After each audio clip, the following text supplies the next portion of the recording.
여호수아 8장. 그 후에 여호와께서 여호수아에게 말씀하셨습니다. 두려워하지 마라. 포기하지 마라. 너의 모든 군대를 이끌고 아이로 향하여라. 내가 그의 백성과 그의 성과 그의 땅을 너에게 줄 것이니 너는 여리고와 그 왕에게 한 것 같이 아이와 그 왕에게도 하여라. 하지만 이번만은 그 성 안에 모든 좋은 것을 가져도 좋다. 자, 이제 너희 군인들 중 몇 사람에게 성 뒤로 가서 몰래 숨어 있으라고 말하여라. 그리하여 여호수아는 모든 군대를 이끌고 아이로 향했습니다. 여호수아는 군인 3만 명을 뽑아 밤중에 그들을 내보냈습니다. 여호수아는 그 군인들에게 명령을 내렸습니다. 여러분은 성 뒤쪽에 숨어 있으시오. 성에서 멀리 떨어져 있지 말고 성을 주의 깊게 살펴보면서 언제라도 싸울 준비를 하고 있으시오. 나와 나를 따르는 군대는 성을 향해 진군할 것이고 성 안의 사람들은 우리와 싸우기 위해 밖으로 나올 것이오. 그때 우리는 전에 했던 것처럼 등을 돌려 후퇴할 것이고 그들은 성을 떠나 우리를 쫓아올 것이요. 그들은 우리가 전처럼 도망치는 것을 생각할 것이요. 우리가 후퇴할 때 여러분은 숨어있던 곳에서 나와 성을 차지하시오. 하나님 여호와께서 여러분에게 그 성을 주실 것이요. 아이 성을 점령한 후에는 그 성을 불태우시오. 여호와께서 말씀하신 대로 하시오. 보시오. 내가 분명히 여러분에게 명령을 내렸소. 그 말을 한 후 여호수아는 그들을 보냈습니다. 그들은 베델과 아이의 서쪽 사이에 숨었습니다.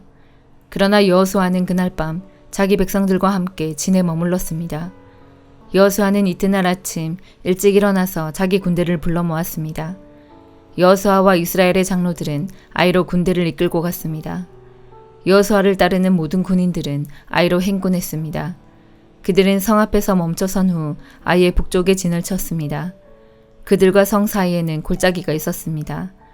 여호수아는 5,000명 가량의 군인을 뽑아 베델과 아이 사이로 보내어 그곳에 숨어 있게 했습니다. 이처럼 이스라엘 백성은 각기 자기 자리를 잡고 있었습니다. 주력 부대는 성 북쪽에 있었습니다. 다른 사람들은 서쪽에 숨어 있었습니다. 그날 밤 여호수아는 골짜기 아래로 내려갔습니다. 아이의 왕이 이스라엘 군대를 보았습니다. 그래서 왕과 그의 백성은 이튿날 아침 일찍 일어나 싸우기 위해 서둘러 움직였습니다. 그들은 성 동쪽에 있는 어떤 곳으로 나갔습니다.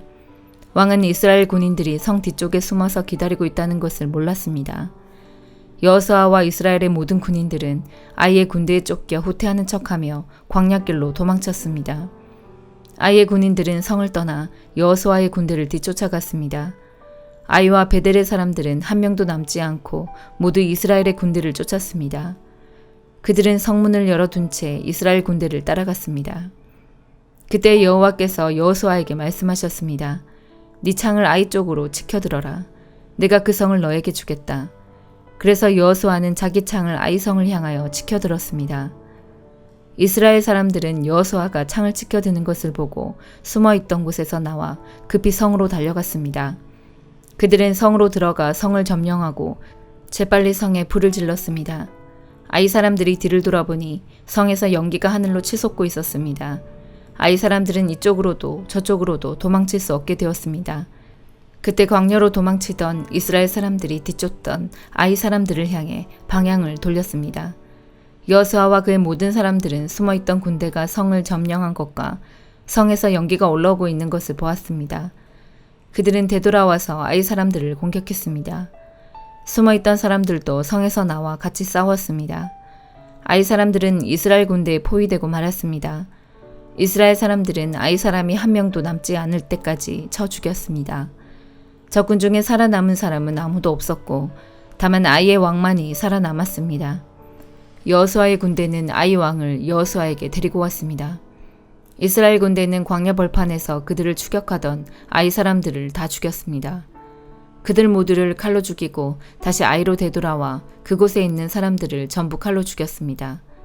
그날 아이의 모든 백성들이 다 죽었는데 남자와 여자를 합해 12,000명의 사람이 죽었습니다. 여호수아는 창을 치켜들고 있던 손을 내리지 않았습니다.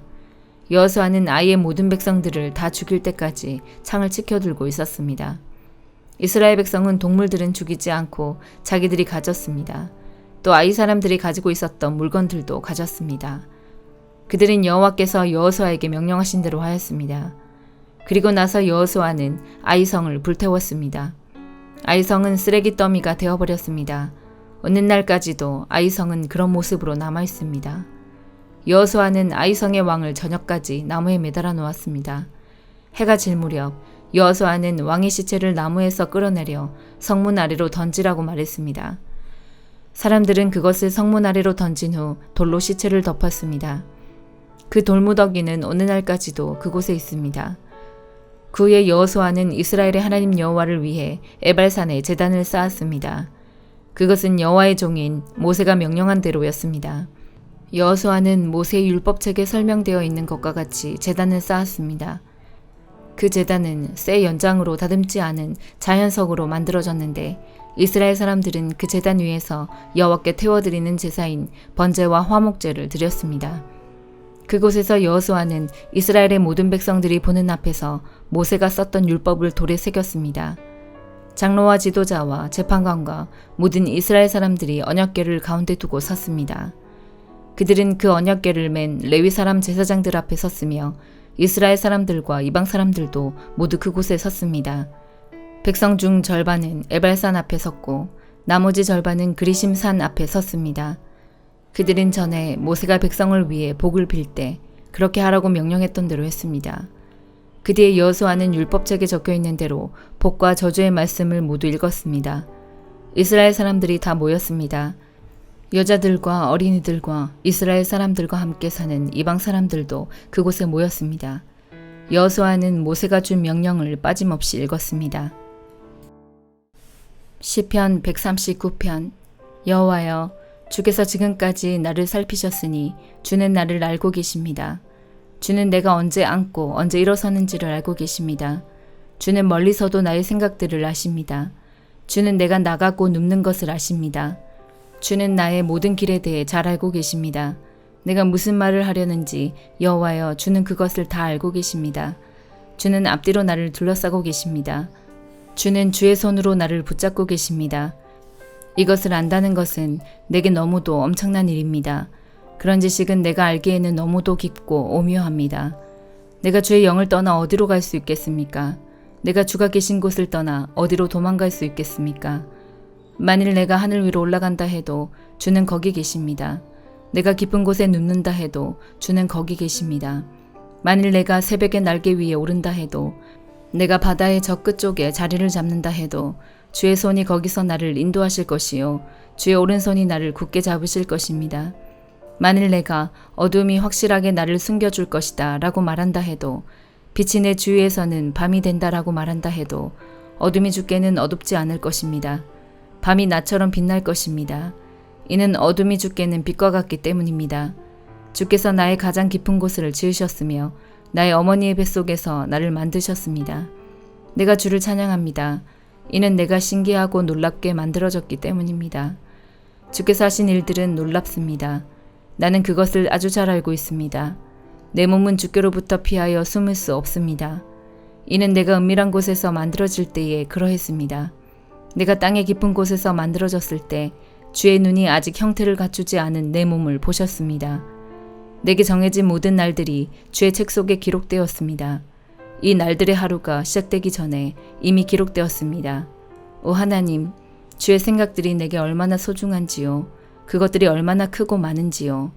만일 내가 그것들을 셀 수 있다면 아마 모래알의 숫자보다 더 많을 것입니다. 내가 잠에서 깰 때도 나는 여전히 주와 함께 있습니다.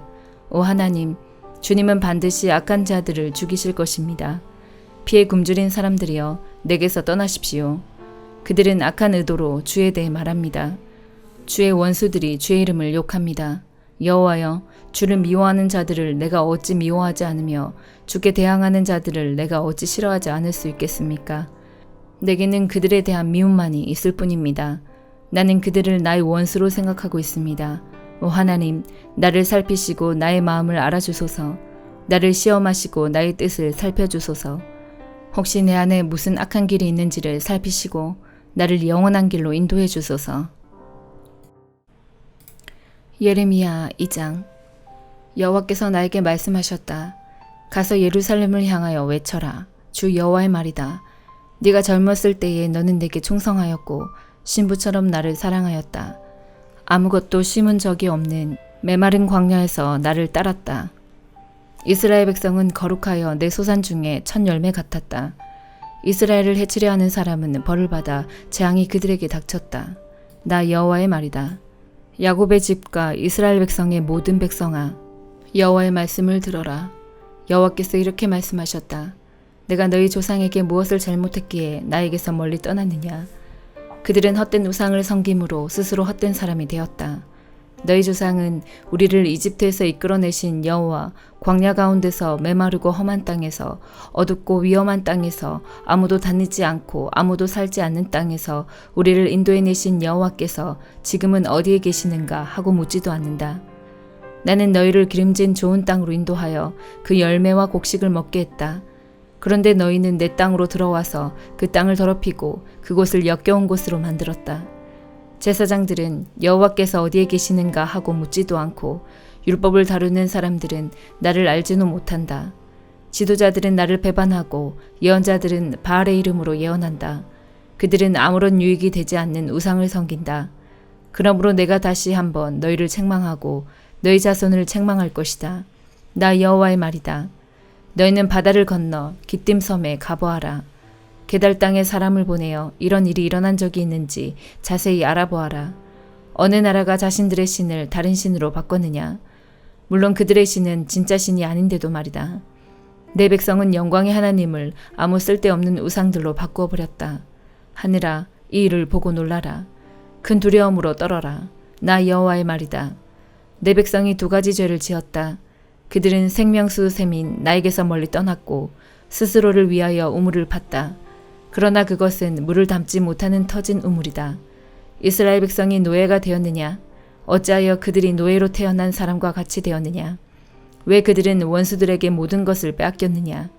원수들이 사자처럼 이스라엘을 향해 으르렁거리고 울부짖는다. 원수들이 이스라엘 땅을 망쳐놓았다.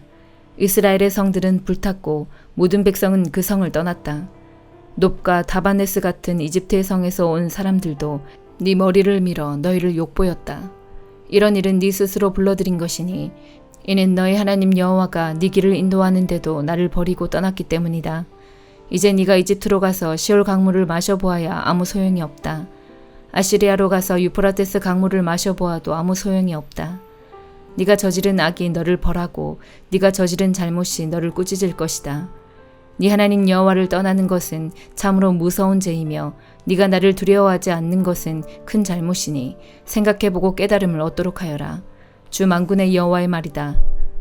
소가 그 멍에를 부러뜨리듯이 옛적부터 너는 내게 순종하지 않았고 너를 묶은 밧줄을 끊으며 나는 주를 섬기지 않겠다고 말했다. 높은 언덕 위에 있을 때마다 푸른 나무 아래에 있을 때마다 너는 창녀처럼 몸을 눕혔다. 나는 가장 좋은 씨를 골라 너를 특별한 포도나무로 심었는데 어찌하여 너는 나쁜 열매를 맺는 들포도나무가 되었느냐? 재물로 몸을 닦고 비누로 아무리 몸을 씻어도 네 죄의 흔적은 여전히 내 앞에 남아있다. 주 여호와의 말이다.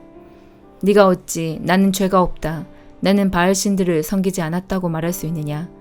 네가 그 골짜기에서 한 짓들을 생각해 보아라. 네가 한 일들을 생각해 보아라. 너는 마치 짝짓기 철을 맞아 이리저리 날뛰는 암낙타와 같고 너는 마치 광야에 사는 들나귀와 같다. 짝짓기 철이 돌아와 암컷이 헐떡거리며 다닐 때는 아무도 그것을 막을 수 없다. 짝짓기 철이 돌아오면 아무 수컷과 짝짓기를 한다. 맨발로 돌아다니지 마라. 목이 타도록 돌아다니지 마라. 하지만 너는 소용없습니다.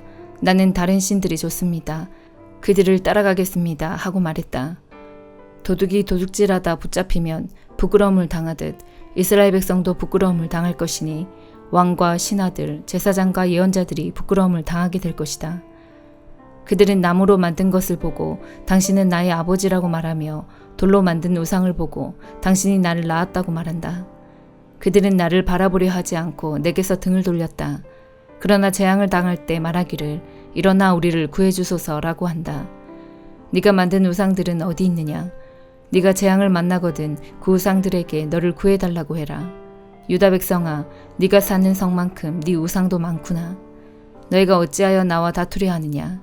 너희 모두는 나를 배반했다. 나 여호와의 말이다. 내가 너희 자녀들을 벌했으나 소용이 없었다. 그들은 벌을 받고도 돌아오지 않았다. 너희는 예언자들을 사나운 사자와 같이 칼로 죽였다. 이 세대 사람들아, 너희는 여호와의 말씀에 귀 기울여라. 내가 이스라엘 백성에게 광야와 같았던 적이 있었느냐? 어둡고 위험한 땅 같았던 적이 있었느냐? 어찌하여 내 백성이 우리가 자유롭게 다닐 수 있게 되었으니 이제는 더 이상 여호와께 돌아가지 않겠다고 말하느냐? 젊은 여자가 어찌 자기 보물을 잊겠으며 신부가 어찌 그 고운 옷을 입겠느냐? 그런데 내 백성은 셀 수 없이 많은 날 동안 나를 잊었다. 너는 연애하는 일에 익숙하다. 경험 많은 창녀도 오히려 너에게 배워야 하겠다. 네 옷자락에 가난한 사람과 죄 없는 사람들의 피가 묻었다. 그들이 집을 털려고 들어오다 붙잡힌 도둑도 아닌데 너는 그들을 죽였다. 이 모든 짓을 저질러 놓고도 나는 죄가 없다. 하나님은 나에게 분노하시지 않을 것이다 라고 말한다. 그러나 네가 나는 죄를 짓지 않았다라고 말하므로 내가 너를 심판할 것이다. 너는 네 멋대로 마구 마음을 바꾸는구나. 아시리아가 너를 부끄럽게 했듯이 이집트도 너를 부끄럽게 할 것이다. 그러면 너는 마침내 그곳에서도 쫓겨날 것이다. 포로처럼 두 손을 머리 위에 얹은 채 나오게 될 것이다. 네가 그 주위의 강한 나라들을 믿었지만 그들에게서 도움을 받을 수 없을 것이다. 이는 나 여호와가 그들을 버렸기 때문이다. 마태복음 16장. 바리새파 사람들과 사두개파 사람들이 예수님께 왔습니다. 이들은 예수님을 떠보려고 하늘에서 오는 증거를 보여달라고 하였습니다. 예수님께서 대답하셨습니다. 저녁때에 너희는 하늘이 불그스레하니 내일은 맑겠구나 라고 말한다. 그리고 아침에 너희는 하늘이 불그스레하고 어둑어둑하니 오늘은 날씨가 굳겠구나 라고 말한다. 하늘의 모습은 구별할 줄 알면서 어찌 시대의 증거는 구별하지 못하느냐. 악하고 음란한 세대가 증거를 요구한다. 그러나 요나와 같은 증거 외에는 아무것도 받지 못할 것이다. 그리고 나서 예수님께서는 그들에게서 떠나셨습니다. 제자들이 호수 건너편으로 왔는데 빵을 가져오는 것을 잊었습니다. 예수님께서 제자들에게 말씀하셨습니다. 바리새파 사람과 사두개파 사람의 누룩을 조심하여라. 제자들은 서로 수군거렸습니다. 빵을 가져오지 않았어. 예수님께서 제자들이 말하는 것을 알아채시고 말씀하셨습니다. 믿음이 적은 자들아, 어째서 빵이 없는 것을 두고 서로 수군대느냐? 아직도 깨닫지 못하느냐? 빵 5개로 5,000명을 먹인 것을 기억하지 못하느냐? 그대 남은 것을 몇 바구니에 거둬들였느냐? 그리고 빵 7개로 4,000명을 먹인 것을 기억하지 못하느냐? 그때 남은 조각을 몇 광주리에 거두었느냐? 내가 빵에 대하여 말하는 것이 아님을 어째서 깨닫지 못하느냐? 바리새파 사람들과 사두개파 사람들의 누룩을 주의하여라. 그제서야 제자들은 빵의 누룩에 대해 말씀하시는 것이 아니라 바리새파 사람들과 사두개파 사람들의 교훈을 주의하라는 말씀인 줄 깨달았습니다. 예수님께서 빌립보 지방에 있는 가이사랴에 가셨습니다. 예수님께서 제자들에게 사람들이 인자를 누구라고 하느냐 하고 물으셨습니다. 제자들이 대답했습니다. 어떤 사람들은 침례자 요한이라고도 하고 또 어떤 사람들은 엘리야라고 합니다. 또 어떤 사람들은 예레미야나 예언자 가운데 한 사람이라고 합니다. 예수님께서 제자들에게 물으셨습니다. 그러면 너희는 나를 누구라고 하느냐? 시몬 베드로가 대답했습니다. 주님은 그리스도시며 살아계신 하나님의 아들이십니다. 예수님께서 베드로에게 말씀하셨습니다. 요나의 아들 시몬아, 네가 복되다. 네 혈육이 이것을 너에게 알려준 것이 아니라 하늘에 계신 내 아버지께서 알려주신 것이다. 내가 너에게 말한다. 너는 베드로다. 내가 이 돌 위에 내 교회를 지을 것이니 지옥의 문이 이것을 이기지 못할 것이다. 내가 너에게 하늘나라의 열쇠를 줄 것이다. 무엇이든지 네가 땅에서 잠그면 하늘에서도 잠겨 있을 것이요 무엇이든지 네가 땅에서 열면 하늘에서도 열려 있을 것이다. 그리고 나서 예수님께서 제자들에게 자신이 그리스도라는 것을 아무에게도 말하지 말라고 엄히 일렀습니다. 그때부터 예수님께서는 자신이 예루살렘에 반드시 가야만 하며 거기서 장로들과 대제사장 그리고 율법학자들에게 고난을 받아 결국엔 죽임을 당하지만 3일째 되는 날에 다시 살아나실 것을 제자들에게 설명하기 시작하셨습니다. 그러자 베드로가 예수님을 붙들고 말렸습니다. 절대로 그럴 수는 없습니다. 주님, 이런 일이 결코 일어나지 않을 것입니다. 예수님께서 돌아서며 베드로에게 말씀하셨습니다. 사탄아, 내 뒤로 썩 물러가라. 네가 나를 넘어지게 한다. 너는 하나님의 일을 생각지 않고 오직 사람의 일만 생각하는구나. 그때 예수님께서 제자들에게 말씀하셨습니다. 만일 누구든지 나를 따라오려면 자기를 부정하고 자기 십자가를 지고 나를 따르라. 누구든지 자기 목숨을 건지려고 하는 사람은 잃을 것이다. 그러나 누구든지 나를 위하여 자기 목숨을 잃는 사람은 얻을 것이다. 만일 어떤 사람이 온 세상을 얻고도 자기 영혼을 잃으면 무슨 소용이 있겠느냐? 사람이 무엇과 자기 영혼을 바꿀 수 있겠느냐? 인자는 아버지의 영광을 가지고 천사들과 함께 올 것이다. 그때는 사람의 행위대로 갚아줄 것이다. 내가 너희에게 진정으로 말한다. 여기 서 있는 사람 가운데 몇몇은 인자가 자신의 나라에 오는 것을 볼 때까지 죽음을 맛보지 않을 사람도 있다. 아멘.